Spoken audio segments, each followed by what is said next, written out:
Hello everyone, hello everybody, welcome. So dear students, CUCET 2022 भाई 2022 की तैयारी एकदम जोरों शोरों पर है ना? Unacademy has already started a crash course for CUCET 2022.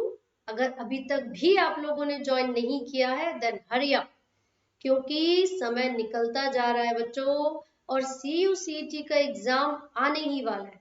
अब काफी स्टूडेंट सोच रहे होंगे यार ये CUCET क्या है ना? बहुत सारे टर्म्स हैं जो हमने बहुत बार सुने हैं। हमें नीट के बारे में, IIT, जेई ये सब तो सुन रखा है, पर ये CUCET क्या होता है? सो अगर आपको नहीं पता तो जरूर पता कीजिए। क्यों? क्योंकि 12th के बाद जब हम अपने फेवरेट कॉलेज में या फिर फेवरेट सब्जेक्ट में एडमिशन लेना चाहते हैं तो आपको एक एग्जाम देना होता है। सो CUCET का मतलब है central university common entrance test. तो भैया ऐसे ही नहीं आपको बुलाएंगे दिल्ली यूनिवर्सिटी वाले, आजा बेटा आजा हमारे कॉलेज में आजा, ना ना ना। आपको एक एग्जाम देना है, एक टेस्ट देना है। और ये जो एंट्रेंस टेस्ट है CUCET 2022, यही क्लियर करवाने के लिए Unacademy has got you cover. Unacademy पर जो क्रैश कोर्स स्टार्ट हुआ है बच्चों, उसमें CUCET के बारे में सारी डिटेल्स आपको मिलेंगी। उसका जो एग्जाम का पैटर्न है वो कैसा होता है, जो एग्जाम है उसमें कितने पार्ट्स यानी कि कितने सेक्शन आते हैं, और हर एक सेक्शन में कितने क्वेश्चंस आपसे पूछे जाते हैं, ये सारी चीजें आपको पता होंगी तभी तो एग्जाम क्लियर कर पाओगे, राइट? तो थोड़ा सा मैं आपको थोड़ी थोड़ी सी जो पॉइंट्स है CUCET के बारे में फटाफट से बता देती हूँ। सबसे पहली चीज, आपको अपने फेवरेट कॉलेज में एडमिशन लेना है तो ये एग्जाम देना है, ठीक है? दूसरी चीज, इस एग्जाम में जो टेस्ट आपका जो होने वाला है इसमें दो पार्ट्स आते हैं बेटा। जब आप ये टेस्ट देने जाओगे it will have two sections, two parts, part A and part B. जो पार्ट ए होगा वो जनरल होता है, जिसमें आपको जो क्वेश्चंस आपसे पूछे जा रहे हैं वो किस तरीके के होंगे। उसमें जनरल साइंस होगी, मैथ्स, रीजनिंग एंड इंग्लिश, ठीक है? जनरल एप्टीट्यूड देखा जाएगा, आपको कितनी नॉलेज है, आपको बेसिक्स आते हैं या नहीं आते हैं, ठीक है? तो ये आपका पार्ट ए होगा। लेकिन जो पार्ट बी है वो होता है subject specific. That means the part B is completely based on domain expertise. आपको कितनी नॉलेज है उस पर्टिकुलर सब्जेक्ट के बारे में। कौन कौन से सब्जेक्ट्स होंगे? Physics, chemistry, biology and mathematics. लेकिन ये आपके ऊपर है, out of these fours which are the three subjects that you are going to choose, ठीक है? यानी कि इन चारों में से अपनी मर्जी से कोई भी तीन सब्जेक्ट आप लोग चुन सकते हैं और उसी के ही प्रश्नों का उत्तर आपको देना होगा, करेक्ट? सो पार्ट ए में कितने क्वेश्चंस होंगे? 25 क्वेश्चंस। लेकिन जो पार्ट बी है जिसमें आपको कोई तीन सब्जेक्ट्स चुनने हैं, इसमें टोटल 75 क्वेश्चंस होंगे। टोटल 75 क्वेश्चंस आपसे पूछे जाएंगे, ठीक है? हर एक प्रश्न का एक नंबर तो मिलेगा ही, लेकिन जहां नजर हटी और दुर्घटना घटी, क्योंकि नेगेटिव मार्किंग यहाँ पर है 1/4। 0.25 मार्क आपके डिडक्ट हो जाएंगे अगर आपने किसी भी प्रश्न का गलत उत्तर दे दिया, है ना? तो मैं फिर से बोल रही हूँ, अपनी तैयारी ऐसी रखिए कि भाई प्रश्न देखते ही उत्तर दिमाग में आ जाए। अबे ये तो पढ़ा था हमने, अरे ये तो हमने उन एजुकेटर की जब क्लास ली थी अनअकैडमी पर तो उन्होंने क्लास में ही समझाया था, या फिर जब मॉक टेस्ट सीरीज मैंने ज्वाइन की थी उसमें तो ये सेम क्वेश्चन हमसे पूछा गया था, ठीक है? सो आप लोग अभी भी अगर हल्के में ले रहे हैं तो भाई भूल जाओ। If you are willing to score the best in CUCET must join the batch, क्योंकि समय बर्बाद नहीं करना चाहिए। जितना भी समय हमारे पास है अच्छे से तैयारी करेंगे, फटाफट से बैच को ज्वाइन कर लेंगे, राइट? सो मैं भावनापुरी और मैं आपकी बायोलॉजी की क्लासेस लेने वाली हूँ CUCET के क्रैश कोर्स में। आज भी एक बड़ा इंटरेस्टिंग सा टॉपिक हम लोग डिस्कस करेंगे, जेनेटिक्स के बारे में हम लोग यहाँ पर बात करेंगे बच्चों, ठीक है। लेकिन आपको पता है कई बार ऐसा होता है कि मैं क्लास ऑलरेडी ले चुकी हूँ, मैं लाइव आई थी, आपको पता ही नहीं चला, या कोई दूसरे एजुकेटर्स है उन्होंने सीयूसीटी का लेट्स से मैथ्स पढ़ाया, केमिस्ट्री पढ़ाया या फिर फिजिक्स पढ़ाया, वो लोग लाइव आए, आपको पता ही नहीं चला। भाई पता चलेगा कैसे?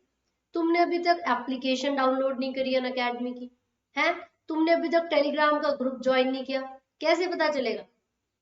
सो if you people want to be updated, अगर आपको हर एक लेक्चर के बारे में, हर एक लाइव क्लास के बारे में, मॉक टेस्ट के बारे में या फिर लाइव क्विज के बारे में जानना है, अप टू डेट रहना है, सो आप ये टेलीग्राम का जो चैनल है अन अकेडमी CUCT वो ज्वाइन कर सकते हैं। भैया सर्च करोगे सब मिलेगा, ठीक है ना। So you will have to just search Unacademy CUCT और इजीली आपको चैनल मिल जाएगा, आप उसको ज्वाइन कर सकते हैं, ठीक है। लेकिन अब क्वेश्चन ये उठता है, भाई हम अन अकेडमी पर सब्सक्रिप्शन क्यों परचेज करें, व्हाट इज द नीड, है ना। मैम तो बोलती हैं, आप ही सोचते होंगे यार मैम तो बोल ही रहे हैं कोई बात नहीं, पर मैम आपको ये भी बताएंगी कि वो क्या क्या बेनिफिट्स है जो आपको अन अकेडमी पर सब्सक्रिप्शन ज्वाइन करने से मिलेंगे। तो सबसे पहले आप देख सकते हो डेली प्रैक्टिस सेशन यहाँ पर होते हैं बेटा। सबसे पहले जो डेली प्रैक्टिस सेशन है वो हम आप लोगों के लिए कंडक्ट करवाते हैं, ताकि आप लोगों ने थ्योरी जो भी क्लासेस अटेंड की हैं उन क्लासेस में जितना पढ़ा है, जितना समझा है, उस चीज को आप इस मॉक टेस्ट या फिर लाइव टेस्ट या लाइव क्विज के थ्रू एनालाइज कर सको, भैया जितना मैंने पढ़ा है वो मेरे दिमाग में घुसा या नहीं। डेली एमसीक्यूज की या फिर सब्जेक्टिव टाइप क्वेश्चंस की प्रैक्टिस हम आपको करवाएंगे, क्योंकि practice makes a man perfect. हमें तो परफेक्ट बनना ही है, हमें तो अच्छा स्कोर करना है CUCT में, है ना। सो बिल्कुल भी हल्के में नहीं लेंगे हम इन चीजों को, राइट बच्चों। और हमें क्या करना है, ये जो सब्सक्रिप्शन है which will cost us around 3333 per month, ये सब्सक्रिप्शन हमें परचेज करना है। और यहाँ पर मजे वाली बात ये है कि आपको एक रेफरल कोड हम यहाँ पर दे रहे, जिसका यूज करके आपको इंस्टेंट 10% का ऑफ मिल जाएगा, ठीक है। हालांकि आपने मिस कर दिया, अभी 16 तारीख से 18 तारीख तक के बीच में ना 20% ऑफ मिला था अन अकेडमी पर, 20% ऑफ। लेकिन पता कैसे चलेगा तुम लोगों को, है ना, तुम पता कैसे चलेगा, टेलीग्राम का ग्रुप तो ज्वाइन ही नहीं कर रखा। इसीलिए कहती हूँ ऐसी अपॉर्चुनिटीज मिस हो जाएंगी अगर आप अप टू डेट नहीं रहेंगे, ठीक है। सो टेलीग्राम का ग्रुप ज्वाइन कर लीजिए और अन अकेडमी का सब्सक्रिप्शन परचेज, तभी तो अच्छा स्कोर कर पाएंगे CUCT में, राइट, तभी तो अपने फेवरेट कॉलेज में एडमिशन ले पाएंगे बच्चों। चलो भाई, सो जेनेटिक्स का पार्ट 1 है जो कि मैं आज की क्लास में डिस्कस करूंगी। और सबसे पहले एक टर्म यहाँ पर मुझे दिखी, लिखा हुआ है इनहेरिटेंस। बहुत ही आसान, बहुत ही सिंपल वर्ड है। दूसरा शब्द है हेरिडिटी, ठीक है भाई। यार मैंने सुना है बहुत सारे लोग कहते हैं यार इसकी आंखें तो अपनी मम्मी पे गई हैं, इसकी नाक बिल्कुल अपने पापा पे गई है, कहते हैं ना ऐसा। तो ऐसा क्यों होता है, मतलब ऐसा क्यों कह रहे हैं कि इसके जो ये कैरेक्टर्स हैं ABCD what ever the character is, कि ये पर्टिकुलर कैरेक्टर ना इसको अपने पापा से मिला, या फिर ये पर्टिकुलर कैरेक्टर इसको अपनी मदर से मिला, ऐसा क्यों कह रहे हैं बच्चों, क्या होता है ये, what does it mean? It means कि जो पेरेंट्स होते हैं, पेरेंट्स के कुछ कैरेक्टर्स ऑफस्प्रिंग्स में, प्रोजेनी में, यानी कि बच्चों में ट्रांसफर होते हैं, ठीक है। पेरेंट्स के जो कैरेक्टर्स हैं वो किस में ट्रांसफर हो रहे हैं, बच्चों में ट्रांसफर हो रहे हैं, राइट। तो बेटा ये जो प्रोसेस है ना, बाय विच क्या होगा, characters are passed on from parents to progeny, इसी को कहा जाता है इनहेरिटेंस। क्या कहते हैं, inheritance. It is the process by which characters are passed on from parents to progeny, ठीक है जी। And the branch of science that deals with the transmission of characters is called heredity। जैसे आप लोग biology पढ़ रहे हो, है ना, this is the branch of science that deals with the study of living beings, right। बिल्कुल वैसे ही ट्रांसमिशन ऑफ कैरेक्टर्स की जो स्टडी की जाती है वो किस में की जाती है बच्चों? Heredity. This is done in heredity. Clear हो गया? लेकिन आप ये बताओ, क्या कभी ऐसा होता है कि जो बच्चा है वो 100% अपने पेरेंट्स से मिलता हो? 100%। स्पेसिफिकली सेक्सुअली रिप्रोड्यूसिंग ऑर्गेनिजम्स में तो ऐसा होगा ही नहीं। क्यों? क्योंकि सेक्सुअली रिप्रोड्यूसिंग ऑर्गेनिजम्स में दो पेरेंट्स हैं, मेल एंड फीमेल। दोनों ही पेरेंट अपने अपने इंडिविजुअल गैमेट्स को प्रोड्यूस करेंगे, फर्टिलाइजेशन होगी और तब जाकर बनेगा जायगोट। राइट? तो उसका मतलब क्या हो रहा है? थोड़ी इंफॉर्मेशन मदर से तो थोड़ी इंफॉर्मेशन फादर से आएगी, और जो बच्चा है वो 100% ना तो मदर से मिलेगा और ना ही फादर से।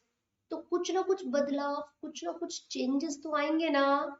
सो बच्चों, the degree by which progeny differ from their parents, मतलब जो बच्चे हैं वो अपने पेरेंट्स से किस हद तक अलग है, डिफर करते हैं, उसी को कहा जाता है वेरिएशन।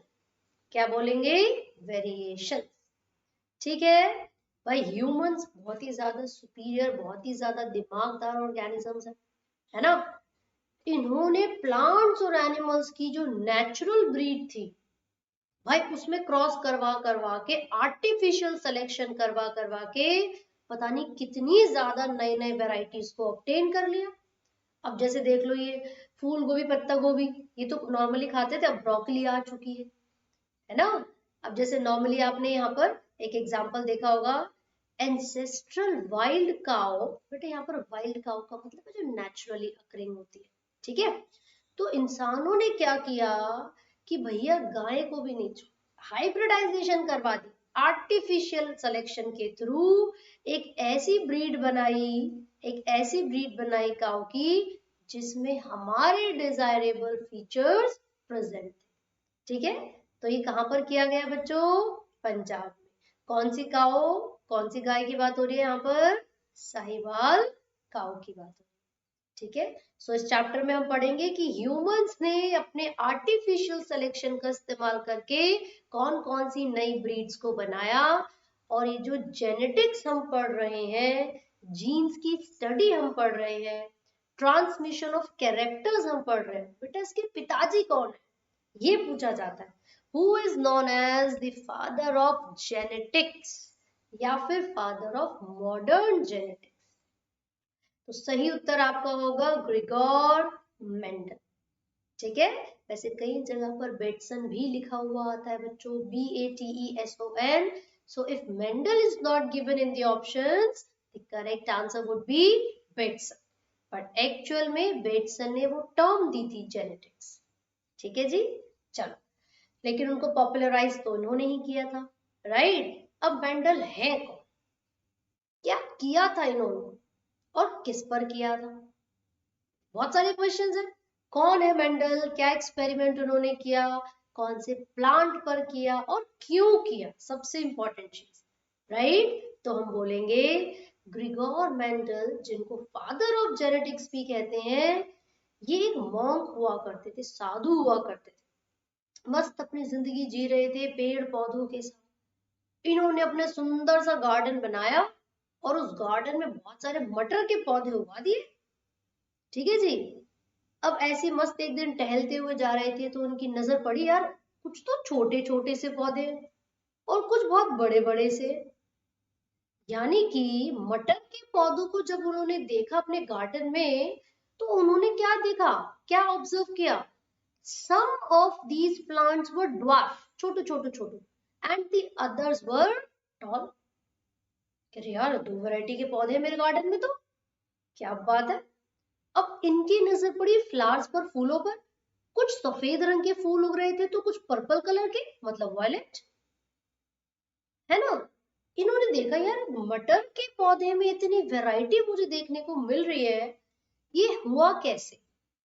क्या कारण था, क्या रीजन था, क्या फैक्टर था जिस वजह से इस मटर के पौधों में हमें इतने सारी वेरिएशंस देखने को मिल रही है, इतने बदलाव, इतने चेंजेस देखने को मिल रहे? सो मेंडल ने अपना एक्सपेरिमेंट करना शुरू किया था 1856 में, और ये लगभग 7 इयर्स तक चला। यानी कि 1863 तक। ठीक है। और मेंडल ने अपने 7 सालों में जो अपने गार्डन पीपर यानी कि पाइसम सटाइवम, मटर का साइंटिफिक नेम क्या है? Pisum sativum. तो जब उन्होंने पाइसम सटाइवम पर एक्सपेरिमेंट परफॉर्म किया 7 इयर्स तक, तो उन्होंने कुछ कंक्लूजन भी निकाला होगा। तो इन्होंने लॉज ऑफ इनहेरिटेंस को प्रपोज किया। ठीक है।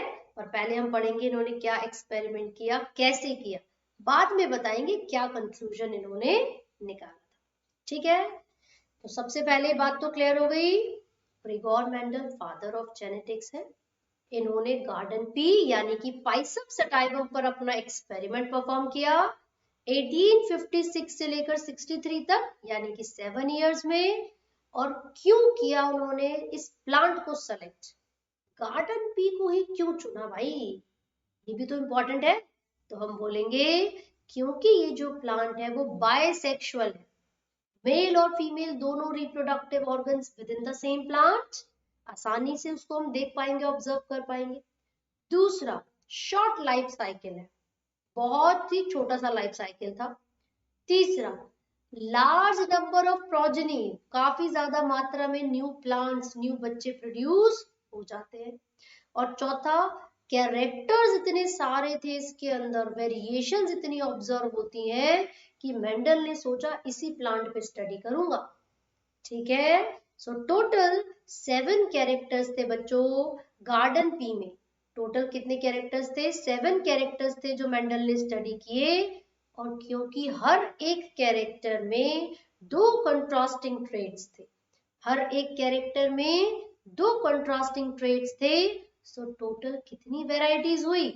खुद सोचो भैया, मान लो एक कैरेक्टर है मेरे पास हाइट, उसमें मुझे 2 वेराइटीज मिल रही है, कुछ टॉल और कुछ ड्वार्फ। ठीक है।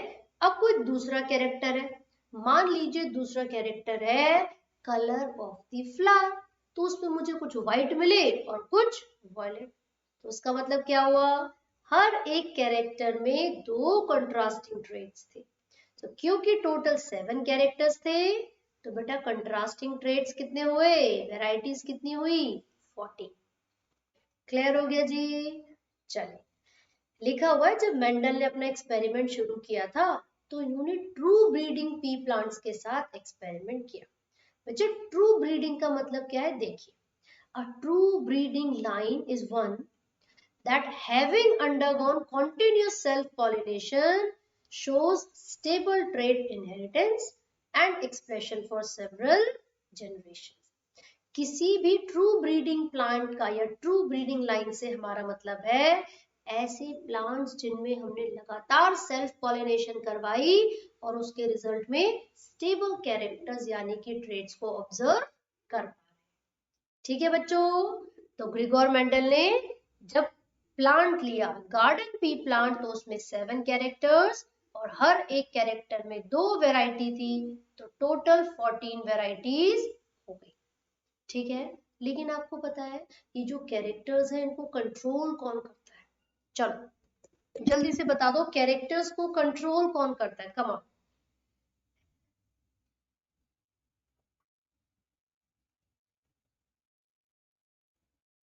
अरे वाह, जीन्स। बहुत बढ़िया, बहुत बढ़िया। तो जो जीन्स होते हैं इनका मेन फंक्शन होता है ट्रेट्स को, कैरेक्टर्स को कंट्रोल करना, राइट। अब जीन्स की कोई डिफाइन पूछेगा तो कैसे बताओगे? नहीं पता, है ना। देखो भाई, हमें इतना पता है कि सभी इंडिविजुअल्स में अपना जेनेटिक मटेरियल होता है। अपना जेनेटिक मटेरियल क्या है? डीएनए। अपना जेनेटिक मटेरियल क्या है? डीएनए। सो बेटा, ये मान लीजिए हमारे पास डीएनए है जो कि नेगेटिवली चार्ज होता है। क्यों होता है नेगेटिवली चार्ज? क्योंकि इसके पास फॉस्फेट ग्रुप है। ठीक है। अब ये नेगेटिवली चार्ज डीएनए इस पॉजिटिवली चार्ज हिस्टोन के चारों तरफ रैप हो गया, पॉजिटिवली चार्ज हिस्टोन के चारों तरफ रैप हो गया इस तरीके से, है ना। तो उसका मतलब जो डीएनए था, जो लॉन्ग थ्रेड था 2 मीटर लंबा, अब वो पॉजिटिवली चार्ज स्टोन के चारों तरफ क्या हो चुका है? रैप हो चुका है। यानी कि डीएनए की पैकेजिंग हो रही है, कंडेंसेशन ऑफ डीएनए हो रहा है। तो अब ये डीएनए क्या करेगा, थ्रेड लाइक स्ट्रक्चर की फॉर्म में नजर आएगा। इसको बोलेंगे क्रोमेटिन। इसको क्या बोलेंगे बच्चों, क्रोमेटिन। और जब ये फर्दर कंडेंस होगा, आगे जब ये और भी ज्यादा कंडेंस होगा, तो ये एक स्ट्रक्चर बनाएगा बेटा, जिसको बोलेंगे क्रोमाटिड। क्या बोलेंगे, क्रोमाटिड्स। ठीक है, now we have two chromatids. अब हमारे पास दो क्रोमाटिड्स प्रेजेंट है, और जब ये दोनों क्रोमाटिड्स एक दूसरे से जुड़ेंगी बच्चों, जब ये दोनों क्रोमाटिड्स एक दूसरे से जुड़ेंगी, कौन से पॉइंट पर, सेंट्रोमेयर पर। कौन से पॉइंट पर, सेंट्रोमेयर पर। तो ये कौन से स्ट्रक्चर की फॉर्मेशन करेंगे, क्रोमोसोम्स। तो हमें पता चला डीएनए जो कि नेगेटिवली चार्ज्ड है, लॉन्ग थ्रेड लाइक स्ट्रक्चर है, हमें इसको न्यूक्लियस में रखना है, तो पैकेजिंग करनी पड़ेगी, राइट। पैकेजिंग कैसे करेंगे, पॉजिटिवली चार्ज स्टोन के चारों तरफ ये नेगेटिवली चार्ज डीएनए रैप हो जाएगा, कंडेंसेशन होगी। अब क्या बन गया, ये क्रोमेटिन। और जब वो क्रोमेटिन फर्दर कंडेंस्ड होती है, तो chromatids and then chromosome, right. बेटा हम कहते हैं क्रोमोसोम के ऊपर ही प्रेजेंट होते हैं जीन्स, बट एक्चुअल में क्रोमोसोम के ऊपर नहीं, जो डीएनए की सेगमेंट होती है, जो कोड करती है किसी एक कैरेक्टर के लिए, उसी को कहा जाता है जीन्स, उसी को कहते हैं जीन्स। ठीक है, लेकिन आपको याद रखना है, क्रोमोसोम्स कैरी करते हैं जीन्स को, और जिस पोजीशन पर वो जीन प्रेजेंट है उसको कहते हैं लोकस, LOCUS। क्या कहते हैं बच्चों, लोकस। और प्लूरल होता है लोकाई, LOCI। करेक्ट। चलिए, तो यहाँ पर 7 कैरेक्टर्स कौन कौन से हैं। सबसे पहला है स्टेम की हाइट, फिर है फ्लावर का कलर और फ्लावर की पोजीशन, देन पॉड यानी कि फ्रूट की शेप एंड फ्रूट का कलर, देन सीड की शेप एंड सीड का कलर। तो बेटा यहाँ पर जो सातों के सातों कैरेक्टर्स, इन सभी कैरेक्टर्स को कंट्रोल करने वाले जो जीन्स हैं बेटा, वो फोर क्रोमोसोम्स, 4 है यहाँ पर। ठीक है ना, सो 1 2 3 4। ये स्टेम की हाइट के लिए एक क्रोमोसोम रिस्पॉन्सिबल है, इन दोनों के लिए भी एक, ठीक है, इन दोनों के लिए भी एक, और इन दोनों के लिए भी एक। सो टोटल हमारे पास 4 क्रोमोसोम्स है जिनपे जीन्स प्रेजेंट होते हैं, जो कि कंट्रोल करते हैं इन सातों कैरेक्टर्स को। ठीक है, और क्योंकि हर एक कैरेक्टर में 2 कंट्रास्टिंग ट्रेट्स है, so total we have 14 contrasting traits, या फिर 14 वेराइटीज, 14 वेराइटीज। क्लियर हो गया। अब यहाँ पर आपको पता है क्या याद रखना है, जब आप इसको ऑब्जर्व करोगे बच्चों, तो आप देखोगे कि जो सबसे पहले ट्रेट लिखा हुआ है हर केस में, ये जो सबसे पहले ट्रेट लिखा हुआ है हर केस में, ये अपने आप को कंप्लीटली एक्सप्रेस करता है। जो सबसे पहले ट्रेट लिखा हुआ है ये अपने आप को कंप्लीटली एक्सप्रेस करेगा, जबकि जो दूसरा वाला है वो अपने आप को सिर्फ तभी एक्सप्रेस करेगा जब वो होमोजाइगस रिसेसिव कंडीशन में होगा। कौन सी कंडीशन में, होमोजाइगस रिसेसिव कंडीशन। ठीक है जी, ये आपको याद रखना है बच्चों। चलो आगे लिखा हुआ है मोनो हाइब्रिड क्रॉस। मोनो का मतलब होता है 1 और डाई का मतलब होता है 2। तो जब मेंडल ने पी प्लांट्स में सिर्फ एक ही कैरेक्टर को स्टडी किया और क्रॉस करवाया 2 पेरेंट्स के बीच में, तो क्या हुआ, तो बेटा इनहेरिटेंस ऑफ 1 जीन को हमने स्टडी किया। किसको स्टडी किया, इनहेरिटेंस ऑफ 1 जीन, कि जब एक जीन पेरेंट से बच्चों में जाएगा तो कैसे जाएगा। ठीक है, तो मेंडल ने पता है क्या किया, इन्होंने देखा भैया कुछ तो टॉल पी प्लांट्स है और कुछ ड्वार्फ, कुछ बड़े बड़े से प्लांट्स थे और कुछ छोटू छोटू से प्लांट्स थे।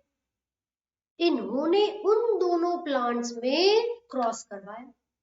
अब क्रॉस कैसे करवाएंगे, हमने यहाँ पर देखा कि पी प्लांट बाइसेक्सुअल है, मेल फीमेल दोनों रिप्रोडक्टिव स्ट्रक्चर्स, मेल फीमेल दोनों सेक्स ऑर्गन, यहाँ पर दोनों में प्रेजेंट होंगे। तो हम यहाँ से पॉलन ग्रेन लेंगे टॉल पी प्लांट के, और यहाँ पर जो ड्वार्फ वाला पी प्लांट है उसकी स्टिग्मा पर लाकर छिड़क देंगे। जैसे ही स्टिग्मा उन पॉलन ग्रेन्स को रिसीव करेगी, पॉलिनेशन हो गई, और अब वो पॉलन ट्यूब बनना शुरू हो जाएगा, क्योंकि पॉलन ग्रेन जर्मिनेट करते हैं जैसे ही स्टिग्मा रिसीव कर लेती है पॉलन ग्रेन्स। तो यहाँ पर जर्मिनेशन होगी और पॉलन ट्यूब बन जाएगी। बेटा पॉलन ट्यूब जब बनती है तो वो दो मेल गैमेट्स को फीमेल के पास लेकर जाती है, फर्टिलाइजेशन होती है, और फर्टिलाइजेशन के रिजल्ट में जो ओव्यूल है वो सीड में बदलेगा और जो ओवरी है वो फ्रूट में बदलेगी। एज अ रिजल्ट हमें नए नए सीड्स मिल जाएंगे। बढ़िया बात है ना। ये जो सीड्स यहाँ पर मिले हैं बच्चों, F1 जनरेशन में सारे के सारे टॉल थे। देखो इधर, जब हमने टॉल पी प्लांट को ड्वार्फ के साथ क्रॉस करवाया तो पहली जनरेशन में जो रिजल्ट हमें मिला बच्चों, वो सारे के सारे क्या हैं? टॉल पी प्लांट्स है ना। तो सबसे पहले हमने पेरेंट लिखा टॉल एंड ड्वार्फ, फिर इनके जीनोटाइप, कौन से जीन्स थे इनके पास? होमोजाइगस, मतलब दोनों एक जैसे। Capital T small T small T. अब यहाँ पर दोनों एक जैसे हैं तो आप इसको चाहे 2 बार लिख लीजिए या फिर 1 बार, एक ही बात है। रिजल्ट आपका क्या आने वाला है? Capital T small T. और ये किसको रिप्रेजेंट करता है? टॉल पी प्लांट को, है ना। तो जब मेंडल ने टॉल पी प्लांट को ड्वार्फ के साथ क्रॉस करवाया तो जो बच्चे आए पहली जनरेशन में सारे के सारे टॉल थे। All the seeds were toll. ठीक है भाई। अब मेंडल ने सोचा भैया ऐसे कैसे? पहली जनरेशन में टॉल और ड्वार्फ दोनों को क्रॉस करवाया था ना, तो सिर्फ टॉल कैसे आए बच्चे? कुछ तो गड़बड़ है दया, कुछ तो गड़बड़। अब उन्होंने आगे करके देखा सेल्फिंग। जो F1 जनरेशन में रिजल्ट आया उनको उसी के साथ क्रॉस करवा दिया। देखो उधर क्या करवाया, यहाँ पर सेल्फिंग करवाई। और जब सेल्फिंग करवाई बच्चों तो यहाँ पर रिजल्ट में देखा कि भैया 3 तो टॉल पी प्लांट्स आए और 1 ड्वार्फ। 3 कैसे पी प्लांट्स थे? टॉल। और 1 कैसा पी प्लांट है? ड्वार्फ। जबकि पहली जनरेशन में तो एक भी ड्वार्फ नहीं था, सारे के सारे टॉल थे, है ना। तो जब मेंडल ने F1 जनरेशन निकाली तो मेंडल को पता चला कि हर एक कैरेक्टर को कंट्रोल करने के लिए कुछ स्पेशल फैक्टर्स होते हैं, और उन फैक्टर्स को बाद में चलकर नाम दिया गया था जीन्स का। समझ रहे हो? मेंडल ने बोला कि सभी कैरेक्टर्स को कंट्रोल करने के लिए कुछ स्पेशल फैक्टर्स होते हैं, और वो फैक्टर्स हमेशा पेयर में प्रेजेंट होंगे। वो फैक्टर हमेशा पेयर में प्रेजेंट होंगे। ठीक है। अगर कोई पेयर डिसिमिलर है, like this, capital T small T, अगर कोई पेयर डिसिमिलर है तो यहाँ पर one of the member will be dominant over another member. तो जैसे यहाँ पर कैपिटल टी डोमिनेंट है, अपने आप को एक्सप्रेस कर पा रहा है, और स्मॉल टी एक्सप्रेस नहीं कर पा रहा, तो रिसेसिव। समझ गए? ये जो लॉ दिया था मेंडल ने अपने ऑब्जर्वेशन के आधार पर, इसको कहते हैं लॉ ऑफ डोमिनेंस। क्या कहते हैं बच्चों? This is known as law of dominance. किसकी बात हो रही है? F1 जनरेशन के बेसिस पर जो मेंडल ने लॉ दिया था उसकी बात हो रही। ठीक है। लेकिन जब उन्होंने सेल्फिंग करवाई, जब सेकेंड जनरेशन को पढ़ा, ऑब्जर्व किया, तो बोला भैया यहाँ पर टॉल के साथ साथ ड्वार्फ पी प्लांट्स भी आ रहे हैं। तो इसका मतलब ये हुआ कि ये जो दोनों अलील्स थे ना सेम जीन के, जैसे ये कैपिटल टी है और ये स्मॉल टी, बेटा ये एक ही जीन है, लेकिन एक जीन में 2 अलग अलग अलील्स है। इसका क्या मतलब हुआ? इसका मतलब हुआ कि जो कैपिटल टी है वो तो टॉल वाले ट्रेट को रिप्रेजेंट करेगा, और जो स्मॉल टी है वो ड्वार्फ वाले ट्रेट को रिप्रेजेंट करेगा। तो कैरेक्टर तो सेम है, हाइट, लेकिन ट्रेट्स यहाँ पर अलग अलग है। ये टॉल वाले ट्रेट को और ये ड्वार्फ वाले को रिप्रेजेंट कर रहा है। तो मेंडल ने बोला अगर किसी जीन में दो डिफरेंट ट्रेट्स को कोड करने का काम होगा तो वो हेट्रोजाइगस होता है। ठीक है, और ये जो कैपिटल टी है कभी भी स्मॉल टी के साथ ब्लेंडिंग यानी कि मिक्सिंग नहीं करता, क्योंकि अगर ये कैपिटल टी और स्मॉल टी आपस में ब्लेंडिंग कर लेते, मिक्सिंग कर लेते बच्चों, तो ये स्मॉल टी दूसरे स्मॉल टी के साथ मिलकर कभी भी ड्वार्फ वाले कैरेक्टर को शो नहीं कर पाता।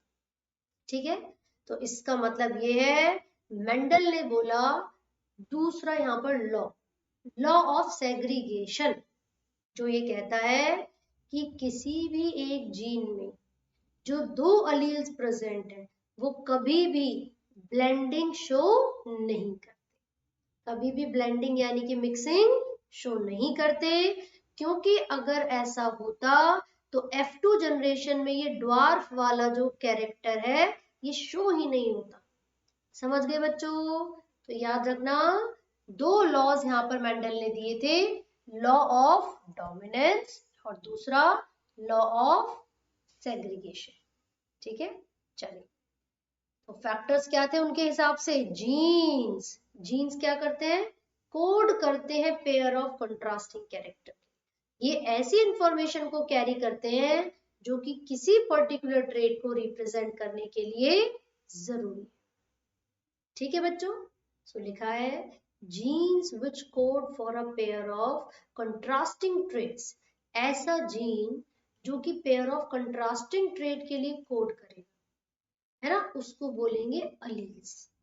तो कैपिटल टी भी एक अलील है और स्मॉल टी भी एक अलील है, तो एक ही जीन, लेकिन एक जीन की स्लाइटली डिफरेंट फॉर्म्स, है ना भाई, they are slightly different forms of the same gene, तो इनको क्या बोलेंगे हम? अलील्स बोलेंगे। These are slightly different forms of the same gene. Clear हो गया बच्चों? मेंडल ने कौन कौन से लॉज दिए थे?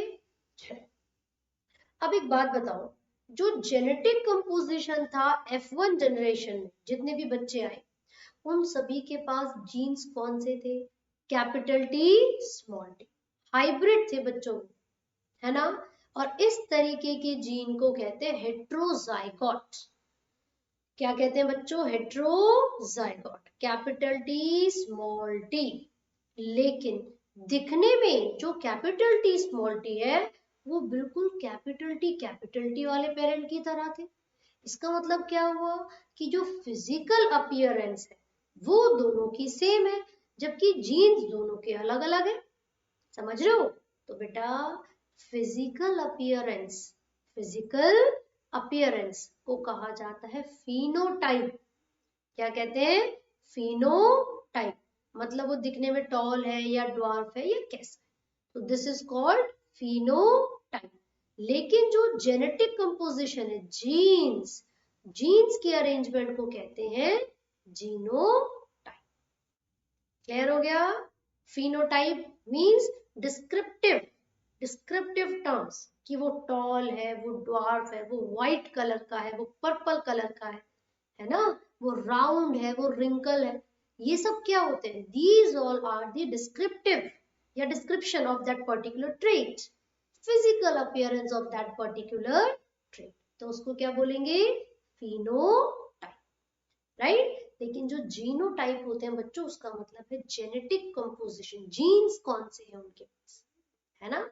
मान लीजिए कोई कैपिटल टी है तो ये भी एक जीनोटाइप है, कैपिटल टी स्मॉल टी है तो ये भी एक जीनोटाइप।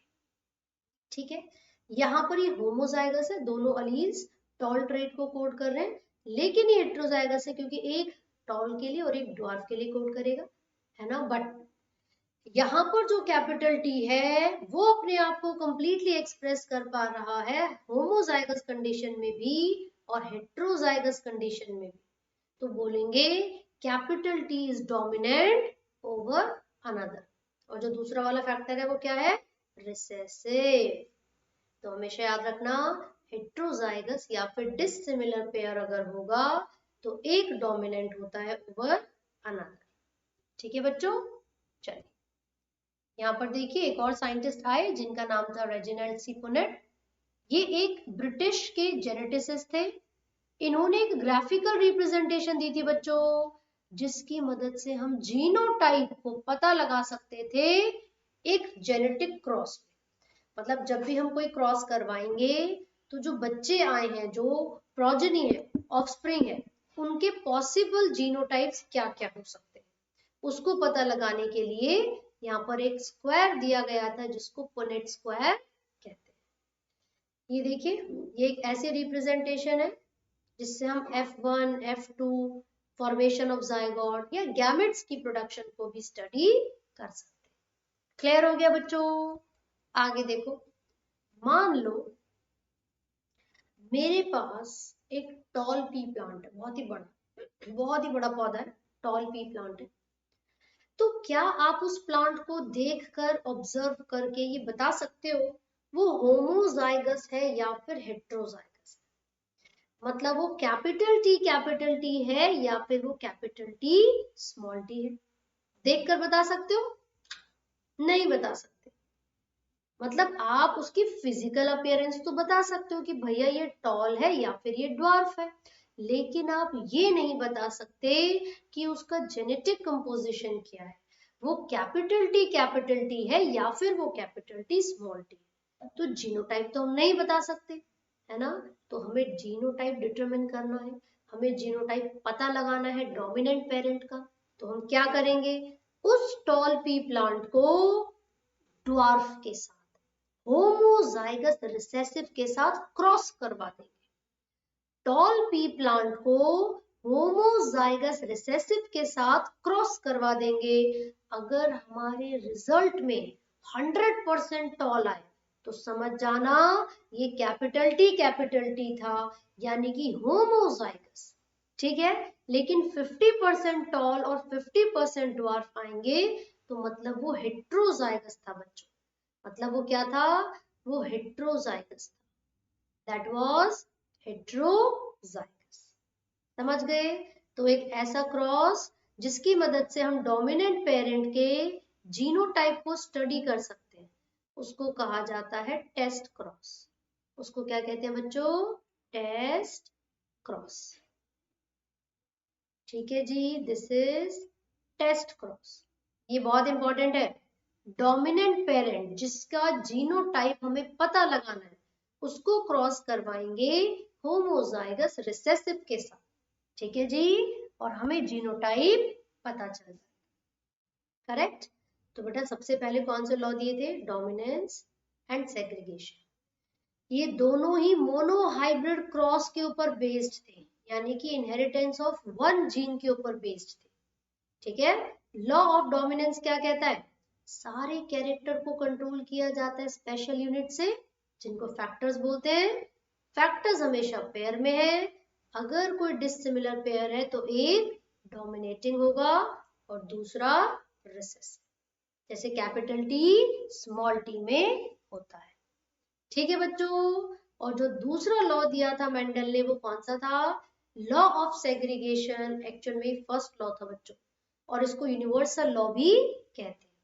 इन्होंने बोला कि अलील्स कभी भी ब्लेंडिंग यानी कि मिक्सिंग शो नहीं करते। यही तो कारण है कि वो कैरेक्टर जो F1 में प्रेजेंट नहीं था, वो F2 में भी अपने आप को कंप्लीटली एक्सप्रेस कर सकता है। ठीक है, क्योंकि अगर वो ब्लेंडिंग कर लेते तो फिर हमेशा डोमिनेंट वाला ही अपने आप को रिप्रेजेंट करता, वो ही अपने आप को एक्सप्रेस करता जो F1 में था। लेकिन यहाँ F2 में तो ड्वार्फ भी आ गया, राइट? इसका मतलब कोई ब्लेंडिंग या फिर मिक्सिंग नहीं होती। ठीक है, अगर कोई होमोजाइगस है तो ऑफ कोर्स उसके सारे गैमेट्स एक जैसे होंगे, लेकिन अगर वो हेट्रोजाइगस है so it will produce two types of gametes, 50% capital T वाले और 50% स्मॉल टी। क्लियर हो गया बच्चों? इसके बेसिस पर कुछ न्यूमेरिकल्स, कुछ क्वेश्चंस भी आते हैं जो कि मैंने अनअकैडमी की एप्लीकेशन पर, जो CUCET का क्रैश कोर्स हमने स्टार्ट किया है, वहां पर डिस्कस किए हुए हैं। सो आप लोग बिना समय बर्बाद किए सब्सक्रिप्शन परचेज कर लीजिए और रेगुलर क्लासेस को ज्वाइन कीजिए सभी सब्जेक्ट्स की, राइट? क्योंकि CUCET के पार्ट ए में यहाँ पर जो भी आने वाला है वो सब हम डिस्कस करेंगे। विवेक सर, है ना, Deepanshu sir, robin sir and Shipra ma'am part A cover करेंगी, जिसमें आपको English, quantitative aptitude, reasoning and general awareness के बारे में सिखाया जाएगा। जब पार्ट बी के बारे में हम बात करते हैं बेटा, तो इसमें हम CUCT के साथ साथ क्लास 12 के बोर्ड्स को भी कवर कर रहे हैं। क्लास 12 के बोर्ड्स को भी कवर किया जा रहा है। यहाँ पर Vineet sir mathematics, Sangeeta ma'am chemistry, Manoj sir physics और मैं ले रही हूँ बायोलॉजी। ठीक है, सो सब्सक्रिप्शन परचेज करके आप लोग रेगुलर क्लासेस को अगर अटेंड करेंगे, मॉक टेस्ट सीरीज को ज्वाइन करेंगे, लाइव क्विज में पार्टिसिपेट करेंगे, इंटरैक्टिव सेशन अटेंड करेंगे, तो definitely you are going to score the best, trust me. लेकिन बिना प्रैक्टिस किए कुछ नहीं होता। ठीक है, हम आपको यहाँ पर पार्ट ए और पार्ट बी दोनों कॉम्बो ऑफर में प्रोवाइड कर रहे हैं, जिसमें फ्री मॉक टेस्ट होंगे, स्पेशल क्लासेस मिलेंगी फ्री, स्ट्रक्चर रिकॉर्डेड जो कंटेंट है, जो कोर्सेज है वो अवेलेबल होंगे, डाउट सेशन आपके लिए हम कंडक्ट करवाएंगे, साथ ही साथ जब तक CUCT का एग्जाम नहीं होता तब तक फ्री एक्सटेंशन आप लोगों को मिलने वाली है। ठीक है जी, कॉम्बो ऑफर देख लीजिए आपको, अरे वाह, 17,998 ओनली। पहले 30,000 में आपको ये ऑफर मिल रहा था, लेकिन कॉम्बो ऑफर की वजह से आपको ये 17,998 में मिल रहा है। पार्ट ए और पार्ट बी दोनों का कॉम्बो यहाँ पर आप लोगों को मिलेगा। As I told you, structure recorded content मिलेगा, लाइव डाउट सॉल्विंग सेशंस होंगे, mock test series, live quiz and अपने ही घर बैठे बैठे मस्त आप अनअकैडमी के सारे स्ट्रक्चर्ड कोर्सेज को अनलिमिटेड एक्सेस दे सकते। ठीक है, सो ये वही है, दोनों हाथों में लड्डू हैं आपके, तो है ना भाई। बेटा हम अनअकैडमी पर हर हफ्ते रोज मतलब रोज नहीं, हर हफ्ते वीकली टेस्ट करवाते हैं। तो वो 10 बजे होता है, 2 घंटे का टेस्ट होता है। प्रैक्टिस आप जितनी ज्यादा करेंगे उतना ही अच्छा आप स्कोर कर पाएंगे। So just do not miss any test. आपको पता है जो अनअकैडमी पर टेस्ट सीरीज में पार्टिसिपेशन करते हैं स्टूडेंट्स, उनको प्राइज भी मिलता है। ठीक है, स्कॉलरशिप भी अनअकैडमी प्रोवाइड करता है आप सभी को। तो टेस्ट में पार्टिसिपेट करना एक अलग ही फायदे वाली बात है आप लोगों के लिए, है ना। साथ ही साथ फ्री स्पेशल क्लासेस के फीचर्स में आपको बता दूं, live interaction using chat and emojis आप कर सकते हैं। कोई भी डाउट आ रहा है किसी क्वेश्चन में, किसी टॉपिक में, फोटो क्लिक करी और कर दिया अपलोड। लाइव क्लास के दौरान ही जो एजुकेटर है वो आपके उस डाउट को सॉल्व कर सकते हैं।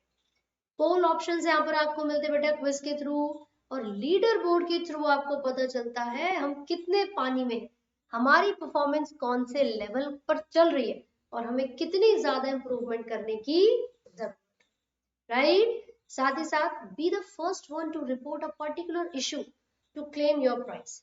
अगर आप बताते हैं कि अनअकैडमी पर क्या क्या प्रॉब्लम्स है या फिर कौन सी ऐसी चीजें हैं जो कि आपके हिसाब से अप्रोप्रिएट नहीं है, तो कोई भी इनअप्रोप्रिएट कंटेंट आपको मिलता है अगर अनअकैडमी पर, तो आप यहाँ पर क्या कर सकते हैं, हमें बता सकते हैं, हमें इन्फॉर्म कर सकते हैं, और प्राइज जीतने का मौका भी आप लोगों को मिलेगा, राइट। सो आई होप आपको यहाँ तक अच्छे से सब कुछ समझ में आया हो। सो बी रेगुलर बच्चों, and do not forget to like, share and subscribe. Thank you everybody.